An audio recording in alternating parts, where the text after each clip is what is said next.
بسم اللہ الرحمن الرحیم۔ یہ 10 لوگوں کو موت کے وقت تکلیف نہیں ہوگی۔ ایسے 10 لوگ جن کو موت کے وقت تھوڑی سی بھی تکلیف نہیں ہوگی، وہ خوش نصیب 10 لوگ یہ ہیں۔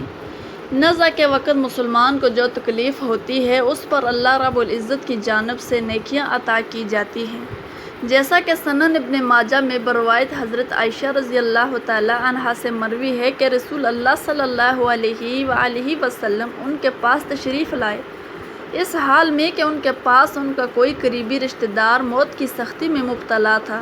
رسول اکرم صلی اللہ علیہ وسلم نے مشاہدہ فرما کر حضرت عائشہ رضی اللہ تعالی عنہا سے فرمایا، اپنے رشتہ دار پر غمگین نہ ہو، اس لیے کہ یہ اس کی نیکیاں ہیں۔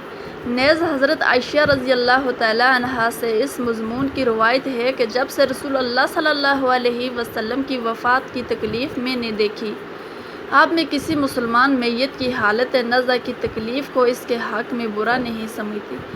پس مذکورہ حدیث سے معلوم ہوتا ہے کہ نزع کے وقت ہونے والی سختی مرنے والے کی بدعمالیوں کا ہرگز نتیجہ نہیں ہوتی۔ مسلمان کے حق میں اس پر اجر و ثواب اور گناہوں کی معافی کی ہی امید رکھنی چاہیے۔ ناظرین، 10 لوگوں کو مرتے وقت تکلیف نہیں ہوگی۔ حضرت سیدنا عثمان غنی رضی اللہ تعالی عنہ نے فرمایا تھا، دنیا میں 10 لوگ ایسے ہیں جن کو مرتے وقت تکلیف نہیں ہوگی اور ان کی روح آسانی سے نکلے گی۔ حالت نزع میں انسان کی آدھی روح اندر ہوتی ہے اور آدھی روح باہر ہوتی ہے اور بندہ تکلیف میں ہوتا ہے۔ اس وقت انسان کو پیاس اتنی لگتی ہے کہ انسان یہ چاہتا ہے کہ سمندر کا پانی بھی پی جاؤں، اور اگر بالفرض ساتوں سمندر کا پانی وہ پی جائے پھر بھی اس کی پیاس کبھی ختم نہیں ہوگی۔ روح نکلتے وقت انسان کو جو تکلیف ہو رہی ہوتی ہے وہ ناقابل بیان ہے۔ حضرت سیدنا عثمان غنی رضی اللہ تعالی عنہ نے فرمایا، یہ 10 لوگ ایسے ہیں کہ انہیں مرتے وقت ذرا بھی تکلیف نہ ہوگی، یعنی موت آسان ہوگی اور بغیر تکلیف کے ہوگی۔ پوچھا گیا کہ جناب وہ کون سے 5 لوگ ہیں جنہیں موت کی سختی میں بھی نرمی میسر ہوگی؟ تو فرمانے لگے کہ سب سے پہلا شخص وہ جو اپنے ماں باپ کی موت کے بعد، یعنی ماں باپ کے مرنے کے بعد وراثت کا حصہ اپنی بہنوں کو پہنچانے میں جلدی کرتا ہے، یعنی وراثت کا حصہ اپنی بہنوں کو جلد اور بروقت پہنچاتا ہے۔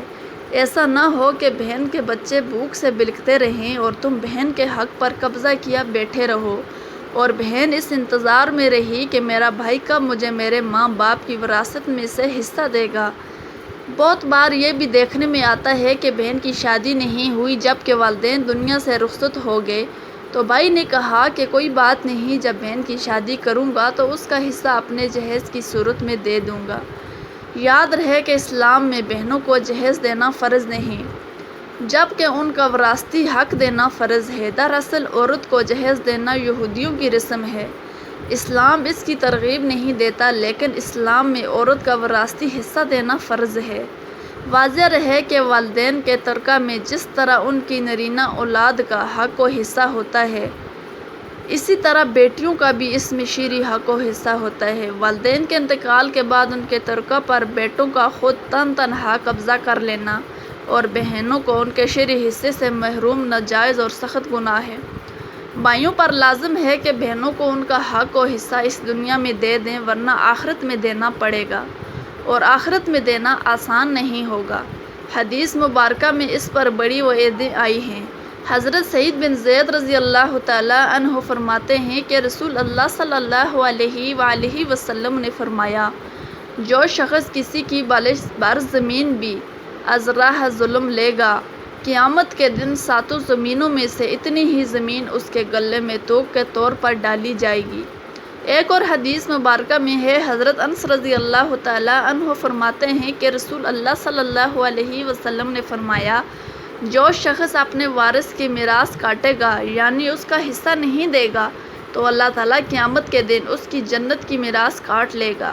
یاد رہے کہ جہیز کی رسم اسلام کی رسم نہیں بلکہ یہودی کی رسم ہے، اور اس کا سب سے بڑا نقصان ہے کہ جس طرح یہودی کی عورت کو بغیر جہیز کے کوئی شخص قبول نہیں کرتا تھا، اسی طرح آج اسلام بھی عورتوں کی شادیوں میں سب سے بڑی رکاوٹ جہیز ہے۔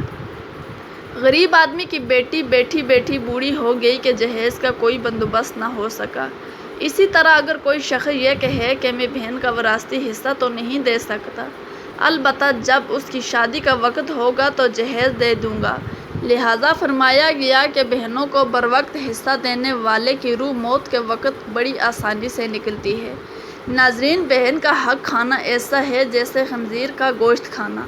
نمبر 2، یتیم کی کفالت کرنے والا۔ ایسا شخص جو یتیم بچوں کی اچھی طرح تعلیم و تربیت کرے گا، اس کو بھی موت کے وقت تکلیف نہیں ہوگی۔ حضرت عبداللہ بن عباس رضی اللہ تعالیٰ عنہ سے روایت ہے، امام الانبیاء صلی اللہ علیہ وآلہ وسلم نے ارشاد فرمایا، جس نے مسلمانوں کے کسی یتیم بچے کے کھانے پینے کی ذمہ داری لے لی، اللہ تعالیٰ اسے جنت میں داخل فرما دے گا۔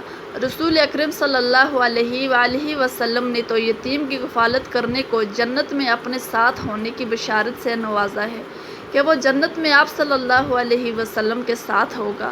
حضرت سہیل بن سعد بیان کرتے ہیں کہ رسول اکرم صلی اللہ علیہ وسلم نے فرمایا، میں اور یتیم کی کفالت کرنے والا جنت میں اس طرح ہوں گے، اور آپ صلی اللہ علیہ وسلم نے اپنی انگشت شہادت اور درمیانی انگلی کے درمیان تھوڑا سا فاصلہ کر کے اشارہ کیا۔ نمبر 3، کثرت سے صدقہ کرنے والا شخص، یعنی ایسا شخص جو اللہ اور اس کے رسول صلی اللہ علیہ وسلم کی رضا کے لیے اپنا مال و دولت میں سے یوں صدقہ کرتا ہے کہ جب وہ اپنے ایک ہاتھ سے کسی کو دیتا ہے تو دوسرے ہاتھ کو پتہ بھی نہ چلے، یعنی دوسرا انسان وہ ہے جو کثرت سے صدقہ کرے گا تو اس کی موت کے وقت اس کی روح آسانی سے نکلے گی اور جان کنی کا عمل اس کے لیے تکلیف دہ نہیں ہوگا۔ نمبر 4، نرم دل والے، یعنی وہ لوگ جو دوسروں کی غلطیوں کو بھلا کر انہیں معاف کرنے والا۔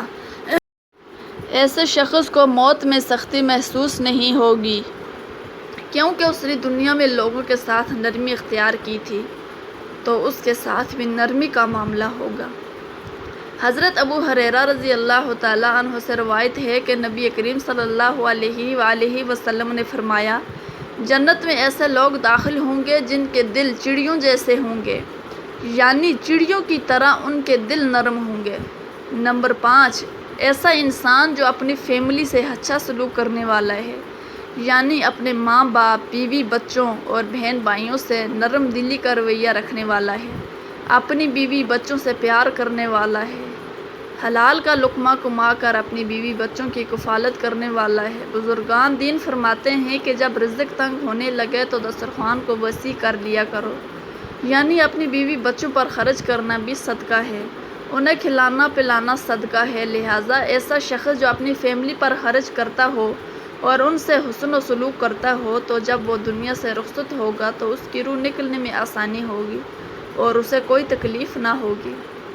نمبر 6، حضرت عثمان غنی رضی اللہ تعالیٰ عنہ نے، جو شخص یہ سوچ کر نماز ادا کرتا ہے کہ جو نماز وہ ادا کر رہا ہے وہ میرے نبی صلی اللہ علیہ وسلم کی آنکھوں کی ٹھنڈک ہے۔ نماز دین کا ستون ہے، نماز مومن کی معراج ہے، اسلام و کفر میں تفریق ہے، تو 5 وقت کا نمازی موت کے وقت کسی قسم کی سختی میں مبتلا نہ ہوگا۔ نمبر 7، جو شخص کو سیکھے اور دوسروں کو سکھائے، یعنی وہ شخص جو خود بھی قرآن پڑھتا ہو اور دوسروں کو بھی قرآن سکھاتا ہو۔ پھر فرمایا، راتوں کی تنہائیوں میں اٹھ اٹھ کر نماز قرآن پڑھا کرو اور قرآن پڑھتے وقت رویا کرو۔ فرمایا کہ اگر رونا نہ بھی آئے تو رونے کی کوشش کر لیا کرو۔ حضرت علی حجویری گنج بخش رحمۃ اللہ علیہ سے کسی نے پوچھا کہ حضرت، اگر رونے کی کوشش بھی کریں اور پھر بھی رونا نہ آئے تو پھر کیا کریں؟ تو فرمایا کہ پھر اپنے مقدر پر رویا کرو۔ کیا تم اتنے سنگ دل ہو گئے ہو کہ تمہاری آنکھیں آنسو نہیں بہاتی؟ نمبر 8، بیٹیوں کی پرورش کرنے والا، جس شخص کی 2 سے زیادہ بیٹیاں ہوں اور وہ ان کی خوش دلی سے پرورش کرے، ان کی اچھی تعلیم و تربیت کرے اور پھر جوان ہونے پر ان کی اچھی جگہ شادی کرے تو اس کو موت کے وقت تکلیف نہیں ہوگی اور وہ جنت میں داخل ہوگا۔ حضرت انس بن مالک رضی اللہ تعالیٰ عنہ کہتے ہیں کہ رسول اللہ صلی اللہ علیہ وآلہ وسلم نے فرمایا، جس نے 2 لڑکیوں کو ان کے جوان ہونے تک پالا پوسا، قیامت کے دن میں اور وہ اس طرح آئیں گے، اور آپ صلی اللہ علیہ وسلم نے انگلیوں کو آپس میں ملایا۔ نمبر 9، راتوں کو قیام کرنے والے کو بھی موت کے وقت تکلیف نہیں ہوگی۔ نمبر 10، وضو کے بعد 2 رکعت نفل، باقاعدگی سے ادا کرنے والے کی روح بھی آسانی سے نکلے گی اور اسے کسی قسم کی تکلیف نہیں ہوگی۔ اللہ پاک سے دعا ہے کہ اللہ پاک ہم سب مسلمانوں کی موت کے وقت کی سختیوں کو دور فرما کر ہمارا خاتمہ ایمان پر نصیب فرمائے، آمین یا رب العالمین۔ ناظرین، کمنٹ باکس میں اللہ تعالیٰ کے 99 ناموں میں سے ایک ضرور ٹائپ کریں۔ شکریہ۔